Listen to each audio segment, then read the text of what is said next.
Hey, welcome everybody. We are back at the Bird's Nest. We got a special one for you. If you're watching on YouTube, hope you are.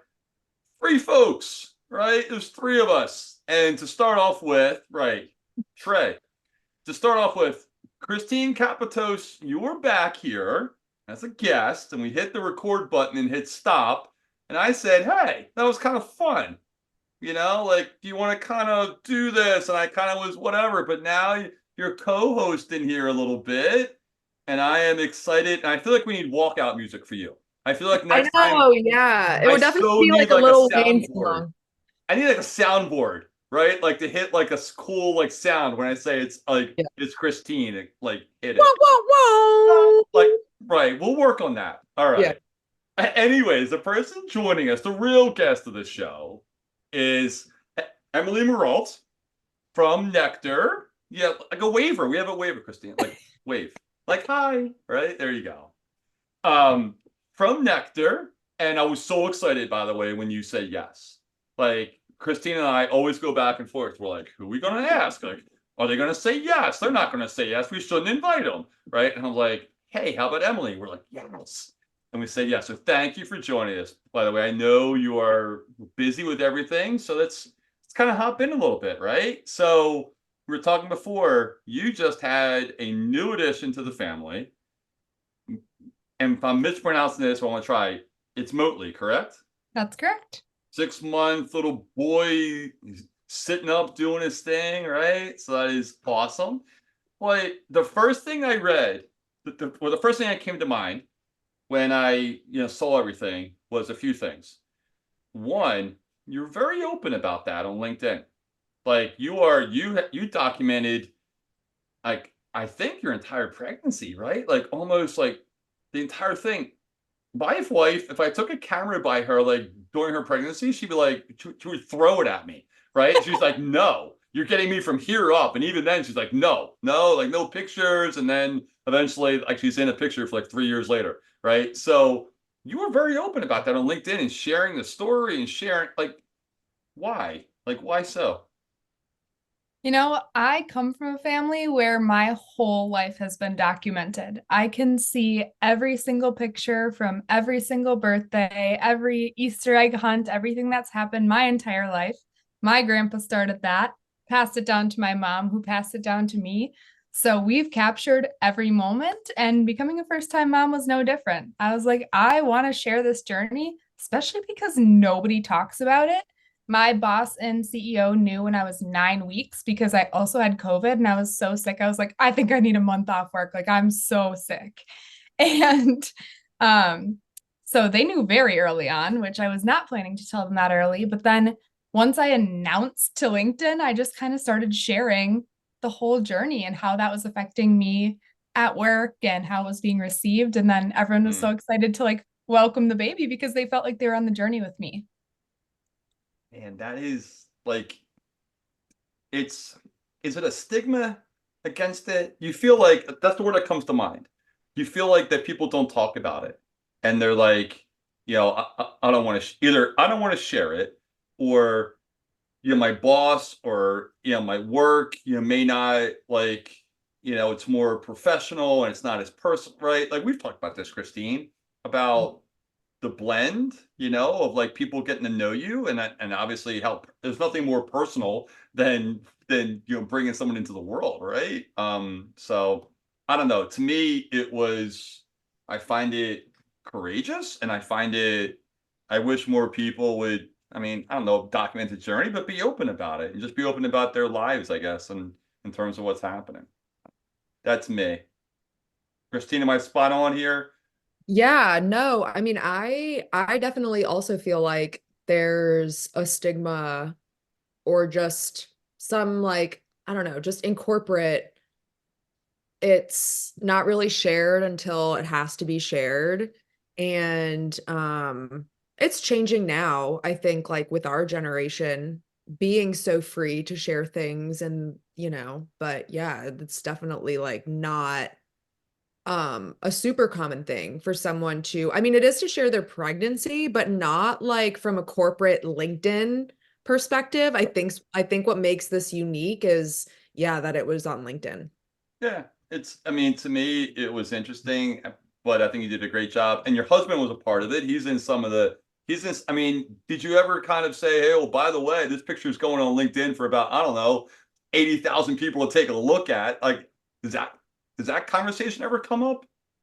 It's so funny you say that because when he first met me online, he looked at my Instagram profile and was like, that's the only red flag is she has so many LinkedIn or Instagram posts. Like, who posts that much on social How media much platforms? is He's all like, right? Let's stop. How why much? I'm are there not an so many Instagram. pictures? Like, I didn't grow up during it. Like, what is too much? Five Like a the average day? person has a couple hundred because they've been on Instagram for years and years. I have thousands, like 3,000 Instagram pics. Like I don't care. I document it all. I don't delete anything. Like you can go back and see my ex-boyfriends. Like it was a part of Oh, my life at one point, and here's my life now. And it's like you said, kind of an open book. Some people don't agree with Christine's it, nodding. but She's like, yes, hell yes. I Well, can already see it. like, so you said that your grandfather, like, so that's definitely different because I mean, nowadays documenting everything, like we're doing TikTok dances, like in the, like, after giving birth. I've seen women do that. I've seen TikToks of women about to give birth. That's But odd, but okay. well, no, like Let's that's just just stop the right there. That's odd culture. as hell. Like, like you're dancing and It's you're odd. Still documenting gonna and go with odd. Nope, not convincing me on that one. That's freaking odd, right? So but no. but back then it was even more like weird to document everything. Oh So yeah. like, that's definitely crazy. So it was your grandpa? Like, so tell us about that. yeah, he wasn't a photographer or anything. He just always had a camera and always loved to travel. So he always wanted to document everything on his travels, come back, and then he would just put up a slideshow on the TV A and we would watch every slideshow. single picture I of love their trip. that. Like the little thing like this big, and then you put it in, you hit the button, it goes click, click, and it goes to the next photo. Yeah. Yep.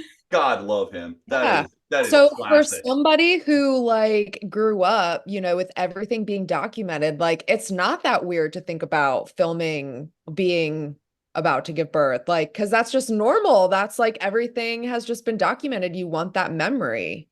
Yeah. And that's actually, you just said the word film. I haven't seen a lot of video from you. Is that on purpose? Yeah, I can't decide like how I like to approach it because I love pictures the most. Is like taking the 25 pictures I took in that moment, choosing the one and sharing the story around that is kind of my favorite way to communicate. Hmm. I've dabbled a little bit with video on like just my personal like TikTok page or just sharing stories or funny little videos, but I don't know. I love short form content when I'm actually watching it. So I don't know, but I'm a talker, so I feel like I create long form, and Oh, that's I not think you kind with of a content I phone. consume. I think you with a phone and in like one arm here, walking around the farm. And by the way, you have that in common. Christina is also a farm. I don't know what a hobby farm is, by the way. What's a hobby farm? Like, what is that? I don't Who's have a hobby farm. Are you, Emily, you have a hobby Emily, farm? like you said, you're on a hobby farm. Like, what's a yeah, hobby farm? means different things to people, different people. A lot of people message me and they're like, "What do you grow?" And it's like, Yeah. well, not really why I call it that, but for us, it's raising farm animals not for food. Like they're just our friends. So we have donkeys, sheep, and a pig. That's just our Of little course, hobby right? This is on like a the farm. match. You guys are like little sisters, right? Like, I mean, like you have like what do you have, Christine? You have like the geese always come in. That's what's stuck in my mind. Don't you have like I don't have any like so so this land used to have like 100 cows on it at one oh point. you don't have But animals? we don't have I have dogs and cats, but not at no, not at this Oh, time. I feel so let down. I feel like the whole I feel this whole thing is off now. So it's not Marketing. really a farm. You're just on acreage. No, I never said it was a farm. Oh, it's like a mansion then. You're on like the opposite of like it's No, we're in like this old little house that's 130 years old on all this property. that's And, all right. you know, I was all excited. I was like, you're both on farms and you're not. It's whatever. All right. but All tell right. us So about your, so you just have them as a, do you have chickens? No, we don't. no eggs. All right. Let's No, turn from the farms, but I do want Not a to. farm if you don't have What the chickens. hell's wrong with yeah, you? All right. canceled. There is a comment here, hold on. I have this written down and I want to make sure this is right. Because I was going through and I hit pause and I go, oh, there it is. He wrote something that was really, I think hits this exactly. I'd much rather wear my heart on my sleeve and be judged than hide how I am truly feeling and be a hindrance.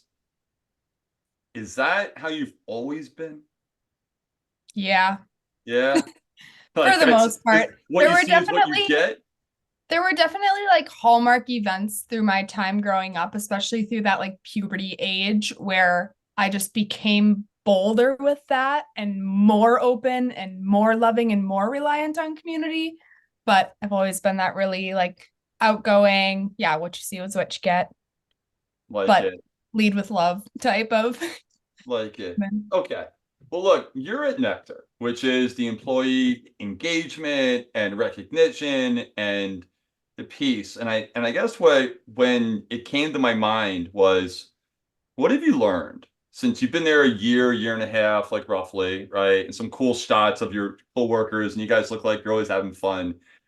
But what have you learned about that whole industry and employee engagement and like coming into it, you had one perception, and now you're learning and reading and understanding it more. I'm sure. Yeah, I have learned so much. I feel like the main thing I've learned is that you can actually work at a place that the company does something that is super cool that you totally love, that you're so on board with, that you want to sing praises about every day. Because I'm a marketer. I've been a marketer ever since I graduated college, but I've worked for like financial institutions with tons of rules and cybersecurity compliance firms. And like being a marketer there is so much different because I love learning the lingo. I love diving in and like the math and science side behind that. But then here at Nectar, it's like the art, the creativity, because you fall in love with what you're doing. You're like, wait, other companies are building better cultures because they implemented our product. Like, it's not just this, I implemented it, now I checked this box that HR said I have to do. They're like, wow, somebody made me feel noticed for the first time in years. I'm like, what? Like, some of the stories make me cry. I'm like, this is so cool. So I feel like that's the main thing I've learned is it kind of furthers that passion and that's out there. I never thought that work could be that fun and that connected to my personal like joy and mission.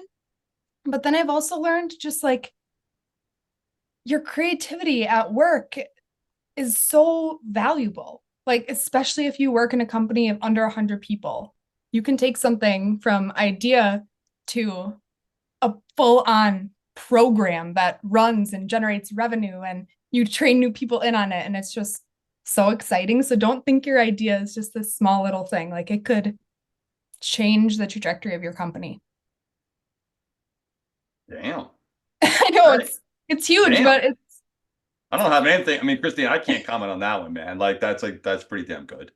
Well, I used to work for a performance management software too. So I totally get like the culture. I mean, because if you're gonna talk and sell culture, then like you have to walk the walk yeah. and not talk the talk. So yeah, like Hmm. those companies are awesome. Like they care if the product is culture and people driven, then it's like safe to assume that their people and culture will be like really awesome too and that they'll invest in it. Do you guys like use your own product? Yeah. Yes. Yeah. Yes. I saw your swag, right? You have a nectar. Like I'm always jealous of swag. By the way, I'm not. Anybody listening right now? There's these people who you get the dinosaur stuff. Like that's the cool thing out there, right? I did get Grove cookies. He was on the show, and I actually got some. Okay, so I It mean seems that's not. awesome. I am so jealous of the whole dinosaur thing. Everybody's like, "Oh, look at my dinosaur thing." I'm like, I'm like, all right, I'm trying to be happy for you, but I'm just downright jealous, right? Like, I'm sorry. I'm like, oh, nice swag. I'm like, like one of these days. Yeah. One But of these. when you applied for the company, was it something you targeted? And I'm hopefully you can be honest, right? That may be an unfair question right here, but was it a case of where you said, I have to get to a company that aligns with me more than where I'm at? Or is this like, hey, I knew when I talked to him the first time kind of thing? This was like a layoff situation. So again, a time in my life where I was super open on LinkedIn. I was like, "Hey, I am looking for work. here's what I'm looking for. Here's the skill set I would bring to a company. And I spent a month just sharing that. Sorry, did you have something to say? No. Please go ahead. Oh, I'm okay. sorry. You're good. Um, and they actually reached out to me because they had seen my posts over and over. I had been interacting with the company page for a while because I'm like, ooh, kind of eyeing different companies, but didn't think they had any remote options because everyone pretty much works in Utah. That's where it's based. But yeah, they reached out to me, and yeah, after the first meeting, I was like, if they give me an offer, it's done, you know? Did they talk to you on your LinkedIn stuff? On your use Yeah, of we were LinkedIn? connected for probably 2 or 3 months. So they were connected with me before I left that previous company, and then got connected with the head of marketing and the CEO, which was very serendipitous for getting hired. So Yeah. How yeah. was it when you got laid off? I mean, I was laid off too. So like that's awesome that you like just the power of LinkedIn. Like you Yeah. are a testament to the power of LinkedIn. 100%. All right, I'm going to turn this to Christine a little bit because Emily, your LinkedIn content, I keep going back to it, but it's so good.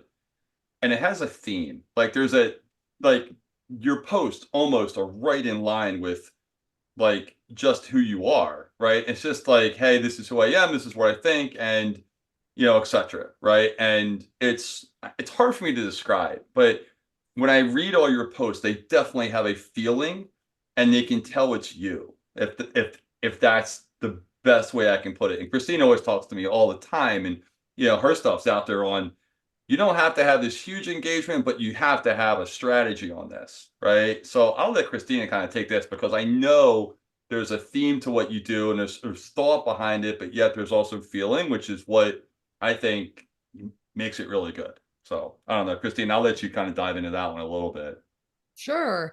I mean, yeah, like personal brands, like, I mean, yeah, you're just a testament to it. Were you posting on LinkedIn previous to your layoff?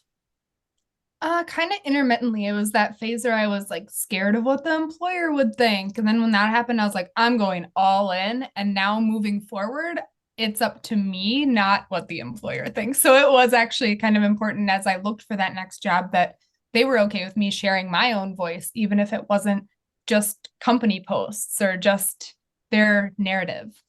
Yeah, I love that you were on your like personal brand and your content journey and your company obviously because there's some companies that don't want people on their staff that have a personal brand, and that's a whole nother uh hole we could probably, go down. But now like that you have such an established personal brand, um I mean, you might not be at Nectar forever, right? Like you might decide to go somewhere else. And I mean, it's only going to serve you. And there's going to be so many opportunities like that come across your desk, because of having that personal brand.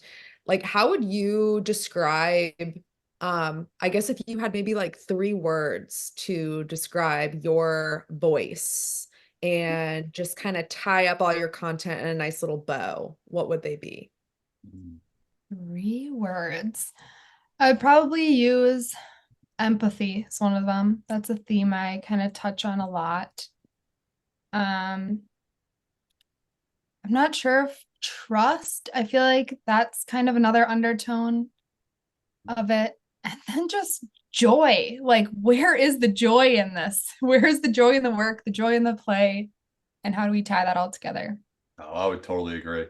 And before I forget, if you're not following Emily, you need to kind of hit the pause button at some point in time and just like hit this, like because she is a great follow. Like literally, your stuff makes me like, like reading it. I was like, man, your stuff is like sometimes I try and be funny, I'm not funny, right? And like Christine likes it. I'm like, thanks, Christine. Like the sympathy, but Yeah. you know, and we Yeah, she says. We've all been. I know. She's like, yeah. I'm like, hey, oh, I. There's no doubt. Like, I'm gonna get a few texts. I'm like, hey, Dave. I'm like, I know, right? Oh, Um, you did post though that you faced burnout twice. So let's like, and I guess a lot of people hit burnout. You hit it twice, which makes me go, all right, like, wait, like, what hey, like, happened? Learning. right, like, did we so Let's what run is that back. like? Let's run it back. Hey, you know what? So can you like I just want to hear a little bit more of that because I didn't I would never it came out there was only one reference to it as I went through some things, but to me from hearing the rest of your story and your themes of joy, that caught me off guard a little bit. I was like, oh wait, I want to hear like what happened. Yeah, there are major undertones of perfectionism that are deeply baked into my entire personality. It's why I was 14 minutes early to this call. Um, Oh my God. 100%. She's like, hey, someone's in your room. I was like, what the hell's going on? I was like, okay. yeah, no, would never be late. Um, So yeah, I put a lot of pressure on myself. So a lot of that is self-induced. In college, I said, I don't care what it takes, I'm getting a 4.0. Like that was my mission. Made it happen. Did it in 3 years. Super proud. But again, that's like that's how you burn yourself out, right? Like you set a goal and then you like just go crazy with it. So then when I graduated, I did that right when I entered the corporate world. I was like, I'm going to be perfect. I'm going to be early. I'm going to show up first and leave last, just Mhm. so it happened right after college. And then it happened again when the company was a little bit toxic and encouraged those behaviors and would like reward the people who worked the hardest. And so hit Mhm. burnout a second time. So one time it was a little self-induced, and then one time it was a little bit of both. Yeah, I mean, look, it's been talked about a lot. I think since COVID, it's been talked about more. I'm old enough to remember when mental health was laughed at. Yeah. Literally, we would laugh, Yeah. right? And the idea of an employee recognition was just whatever, right? I mean, a catered lunch, we're like, sure, I mean, once a quarter, like, as you, for like 35 minutes, as you walk around and get horrible food and then head back to your office. Like, that was literally it, and Bunch of it's, cavemen. what's that? Bunch of cavemen. Yeah, pretty much. I mean, it was just that's kind of what you did. There was that, but I mean, what'd you learn? Like, do you find yourself drifting a little bit that way sometimes? Like, your DNA is your DNA. You can't change a little bit of who you are, right? So, Yeah. do you always kind of say, all right, hang on a second, right? Or is there someone in your life who just goes, all right, hey, and you nudges you back? It's had to be a self nudge because working remotely in my office, like I'm the one who knows when I'm gonna burn out. Like my boss only knows, right, if I'm telling him over a Zoom call or a Slack. So like I have to notice those. No one's looking at me in the office. So that part has to be me. But I mean, there are times where I'm gaining momentum on something that I'm building myself or that I'm the owner of. And it's so exciting that I just want to like cancel my plans and like dedicate my life to it. And I'll do it for 4 or 5 days. And I'll start to feel, okay, I'm not sleeping as well. I'm not doing this as well. I'm not as attentive to my husband. And it's like, I have to put up the boundaries before I get to that point. But none has been company induced anytime recently. So luckily, if I start to feel myself going that way, it's because I'm like, I'm working really hard on this thing and I'm really proud of it. So I think there's a healthy balance now. Cool. I mean, look, you always learn something, right? From your, I don't want to call it failures, but kind of what you go through, Yeah. and I think that's if you can, I mean, I'm the same way. I have tried to put boundaries. I'm getting better at, my work and kind of hitting the button off and being off and not answering Slack and, stuff like that. I'll still check it, but, I think it's important that you recognize it. And I think that's phenomenal. The one like actual serious topic, and we'll have a little fun at the end here as we start wrapping up. What made you publish a children's book? Like, what had you head down that road of this is what I want to do? Yeah, the farm was a really unique story that I felt needed to be told, especially the start of the farm, which was our pig named Easter.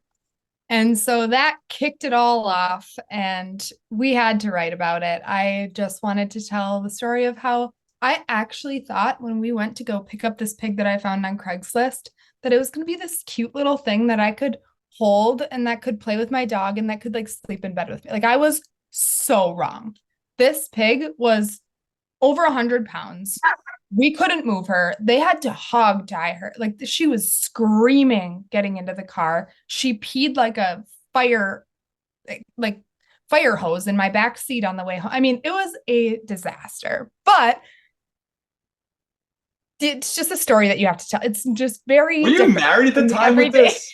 I'm picturing you and your husband in the car Yes. with this tied up pig. There's 100 pounds in the back seat. Yep. Why did you think it was gonna be a little pig? There was a picture on Craigslist, one singular picture with it next to a chicken, and they looked the same size. It was the angle. They fooled you. And then you show up. I want to see your face and this reaction when there's a 100-pound pig staring at you. I can't believe they took. I mean, you took the pig. You were like, Right, you'd no, be like, yo, no, that's a little we've bit committed to the pig.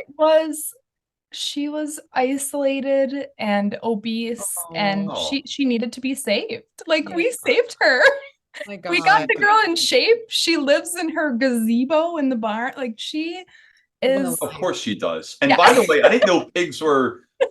Did you have to go to the vet and say she's obese? Like, that's a whole nother topic. Her belly was hitting the ground. Like she was like struggling to walk. And now she runs. Like if she sees me walk Good for you, outside, Easter. treats are good for coming. you. So she runs. Did you I need to name go. her? Yeah, we did. We got her on Easter Sunday in 2020. So it was fitting. Like, you need to tell that story needs to be told on LinkedIn more, Emily. What? Come on. I know. It was so hard with book. You got to link the kids book. while I was pregnant, I wasn't allowed to clean the barn, so I wasn't out there as often. And when I had the baby, I like had to be inside with the baby the whole time. So I really haven't been just sitting outside. I used to my whole entire lunch break. I would sit outside with Easter and like throw her Cheerios and pet her and get to know her. Because when we got her, she was not like, hey, humans, let's hang out. So we had to break a ton of barrier. I mean, she's a rescue animal. So Wow. I should start to share more now that it's getting nice. Yes, that's such a good story. And they'll get Christine. Christine's like, link your book. Like, I'm I mean, like, Christine's like, link your book. How do we monetize this? Right, how do we monetize it? I'm like, no, just tell Yeah. the story. Christine's like, monetize it. I'm like, ah. Yes, we're But I writing hear you. we're writing the stories of the other two types of animals, the sheep and the donkeys. They're gonna be available soon, but not yet. I like the donkey. The Halloween outfit with the donkey was pretty damn good with the Shrek stuff. That was pretty damn funny. Like some of the stuff, I always enjoy getting to know. I can go through someone's LinkedIn's history in about a half hour, and I feel like I know them by the time we're done. Right? It's like it's a little creepy, but it's kind of so fun to see like the whole thing. Don't laugh at me, Christine. Okay, so let's wrap up a little bit. But I always like to have a little I have fun. a good funny question. Oh, Christine, go ahead. I'm sorry. Okay. So listen, this is the topic that everybody wants to know. Oh, Everybody wants to know I mean, it's like, what the hell are you going to ask me? What the hell now? how you feel about Taylor Swift going to the Super Bowl. I was a major Swiftie with her first album. Like that was my jam. Just it was called Taylor Swift. It was her first. She was country through and through. I went to her first couple concerts in Minneapolis, I believe, and it was awesome. Like that was my Taylor Swift era. Like in college, if I was having a bad day, I would listen to that first album of Taylor Swift. I didn't really get into the like pop stuff later on, but like you can't really root against an icon either. So yeah, I have no problem with the fact that Taylor Swift is going to the Super Bowl. And the NFL was like, well, we're just gonna have a whole lot of more viewers now. Like as it the Super Bowl like, didn't need well, we're gonna make she's literally made the Kansas City Chiefs like $300 million, like something crazy. like Yeah, just I mean, roll in the dough. I mean, you got to capitalize, right? No. So I think it's love, though. I think it's love. That's what I'll say. I think it's love. I think it's love. It's just not look, man. He's rich, he's athletic. Not as rich as her. True. Good point. I mean, 1.1 billion, by the way. We looked it up. We were curious the other day. We're like, how much is she worth? We're like, okay, good for you, Taylor. He's rich, he's athletic, he's good looking, and now he's got like the national like sweetheart or like world sweetheart like romance going on. Hate you, Travis Kelce. I mean, whatever. He also is on State Farm commercials. Who? He's on State Farm commercials. He's on whatever. Like, I mean, I did read something. All those commercials were shot previously, and they were just stored, and they were like, "Oh, we'll kind of use them." And all of a sudden, one day, the internet exploded, Yeah. and they were like, "Where's that commercial with Travis in it? Get it!" And that's why you saw everything, because literally they had it just stashed away somewhere.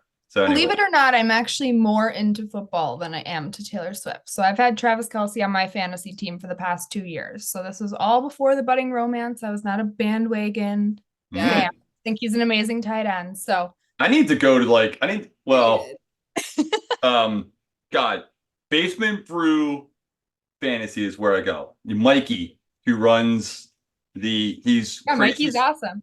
Yeah, he's crazy smart, Mhm. right? And I got to the championship year, and then he let me down, and I didn't win this year. But I was gonna post about it, and I was like, and then I lost, and it was over. So anyway, Yeah, I was well, I run my husband's league with all his friends.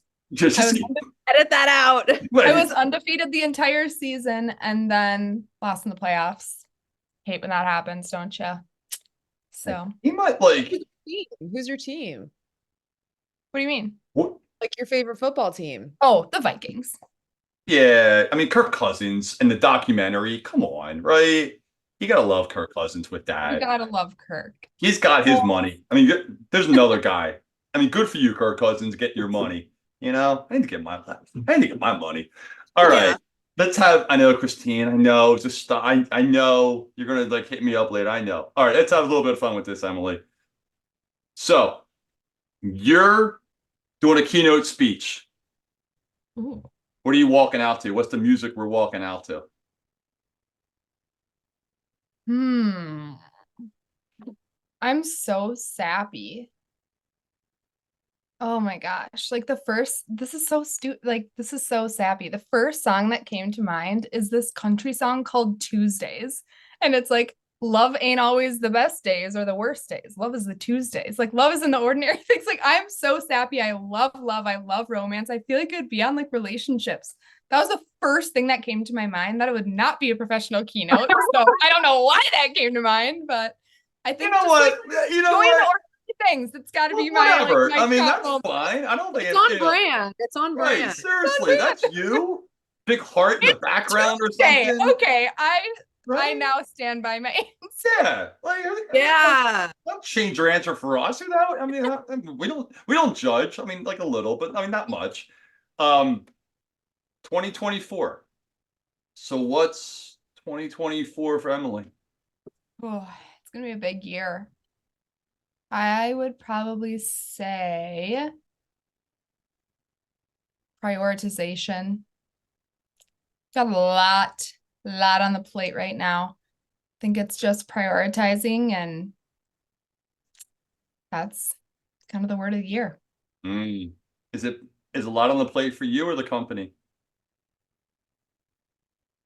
For everyone. I mean, exciting stuff, good stuff, family stuff, professional stuff, just a lot on the plate. And it's like, what gets us the most bang for our buck? What gets us the most joy for our time and effort? What gets us to where we want to go? I'm Can't do it excited. all. I am excited. And now that I've really dove into your stuff and have an idea, like just getting to know you here, it's going to make your post to me like stand out even more, right? So I always we always talk like before we come on, like, hey, like what do you want to talk about? We'll talk about where the conversation takes us. And truly, I think I can walk away from this knowing who you are, and just understanding a lot on like what got you there to where you are now. Like you can see it. You're authentic. I think you're honest. I think you just have this joy about you that is just it's easy to capture. And I think Christine and I will come to your farm and we'll just hang out and like do I don't need a yacht to do Crater House. We're going to like a farm, dude. They have donkeys. Okay. We got a picnic table out in the pasture. Picnic Bring table a with lunch. with Easter the pig and the two donkeys. What are the two donkeys' names, by the way? We have 3 donkeys. We have Hershey, Soda, and Rocky. Yeah, I've heard. I like Rocky. I'm from Philly. That's a good name. I like that. I like He's the soda. bully. That would be so dope. By the way, there's good use of that word, huh? Dude, we just roll up to Emily's like farm and like start doing content out there. Hey, what's up? That'd be great. I'm not Go cleaning the for it. farm stuff either. Like I'm not down with that. I don't like the whole manual labor thing. I'm not really into, but I'll show up. That's the other thing with content though, and why I struggle sometimes with like, what do I post? How much do I talk about work and personal is I started a donkey Instagram account where I just did like short little clips of them. 99,000 followers. I mean, people eat that up. They're like, What in the, "4 what in, months," but like just have this massive following of people who just want to see little donkey videos. this is why you guys belong. This is why you guys are great. I never would have thought of that. My creativity mind would have been I'd be like, what are you talking about? A donkey page? And then there's like 100,000 people who have eyes on you right now. And now you can write a book. Wait, here we go. We can write the book, link it to the Instagram page, and now we have donkey. It's already written, Dave. What? It's already written. It's already written? Yeah, I've already written the other two. We're just publishing it and getting it on Amazon, and yo, that's straight baller. Okay, never mind. it'll be the series. So plug your books. So yeah, seriously, go plug the book. What's the name of the donkey book? If like what it's is not it? ready yet, but on Amazon, Easter the Pig by Emily Mireault is yo, and like ages it's good for? Like, what do you think? 3 to 7. 3 to 7. 3 to 7. All right. All right, LinkedIn, do your thing, man. Come on, All right. Well, look, thank you so much. I know you're balancing family. I know, like, you have everything going on, and Christiane are like, hey, can you do this at like, I don't know, 6:30 at night? Bedtime? Like, like bedtime and all that stuff you got to do, like, So thank you so much for being on, Christine. We made it. I mean, we did one show together. How were we, Emily? Like, you were amazing. This was so much fun. I feel like usually it's so structured, and they're like, we're gonna talk about that, and you're just like, I went through your post. Let's talk about it. Like, that's that's all I do. Everybody's like, well, like, how do you like? All my friends are like, how do you prep for the show? I'm like, well, prep is a big word. Okay, so let's not do that. But I read their LinkedIn. I'm telling you, if you want to know somebody, spend a half hour reading their LinkedIn post. You will know you'll know. I mean, now they have to post. I get it. A little harder when they don't, but you will know. And you see trends, you see themes, you see some things you don't know. And all of a sudden you're like, okay. And then you find out, some things you never knew about the 3 donkeys out there and stuff like that. I so want videos, by the way. You got to do more videos. I'm sorry. Yeah, give the people what they want. I just, like, I don't even know what to talk about. Like, I just want to spread love. Like, I don't even want to talk about work. No, the freaking donkey. I want to know about their personalities. Oh my God, that'd be so good. Like, I want to know, because like animals, like we have 4 animals, and not donkeys or anything, but like they're like siblings, they mess with each other, and I mean, like, honestly, there's so much content that's like, oh, it's like like Tim Davidson, crazy good. He chops up fruit, right? That's what it. Like, seriously, I could picture like Emily talking about whatever with a donkey in the background. Everybody be like, matter what I talk about. Hey, I'm here with Rocky today. I'm like, yo, it's like as long as I get tagged in the post, like, hey, Dave wants me to do video with Rocky, right? Like, video content. I think for Emily, 2024 is about prioritizing and donkey content. Like, I don't know who else. And Easter the pig. Yeah. I mean, getting in shape. God, it's so fun. That'd be awesome. What an inspiration. I don't have anything. Like, I just don't want people to get to the point where they're like, this is not Facebook. Like, this seriously is. Like, I try to tie it back at some point, but if I'm just like on the forum, yo, I don't want people to be like, no, that's what people want to see. That's what people want to see. 100%. The 100%. Emily, non-professional is like Saturday night at the club, but like your animals, like that's professional because it's an extension of who you are. Like, you had a shot of it. You came close because you had a meeting out your window or something like that. Something was at the window, and like, and I mean, so you've come close to this piece of the puzzle, right? So now it's video time. Video time. Just video farm time. Video time. It's video time. Yeah, you like you on the farm, like 100%. Like, talk about whatever you want with a donkey in the background. That's badass. Yeah, 100%. We've wrapped up. Talk about professional stuff all day long. Next to soda. Right. Like, seriously. Like, it's 50 degrees in, like, like, oh, true. I don't know. You guys have cool lives. I gotta find something like that's, I can't compare to what you guys have, and like donkey, and like you have the hammock and Hey, shit. you're highlighting people's lives who you think are cool. So I think that's Well, there you go. Look at she's nice, isn't she? Isn't she Turn that nice? around. Isn't she nice? My friends would be like, yeah, Dave. Like seriously, like, she's so nice, right? That's hilarious, by the way. All right, now we're really wrapping up. Go follow Emily. Go buy Easter the Pig on Amazon. Christine, we're running this back next week, even though we're gonna do it tomorrow, by the way. Yeah. And then we're done. Everybody be safe. I always look up at Deanna. I don't know why. Love you guys. Take care.